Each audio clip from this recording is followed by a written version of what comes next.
আমি বিলাসিনীদের কাপড়ে নকশা আঁকি, সামান্য জীবিকা। পোকা আলু আর আতপ দেয় হাত ভরে।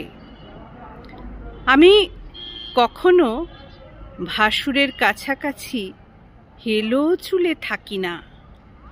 খোপায় জড়িয়ে নেব লাল ফিতে আর কাস্তের ফলক। ক্ষেতের ফসল 3 ভাগ হবে, 2 ভাগ গৃহ মুশিকের। আমি উনুনের চারপাশে বসে হাত গরম করছি। দূরের চাষিকে খবর পাঠাই শালপাতায় মুড়ে, আনো কেরোসিন। যদি দরকার হয় আগুন জ্বালাবো। কবিতাটির নাম তেভাগার ডায়েরি। লিখেছেন কবি মল্লিকা সেনগুপ্ত।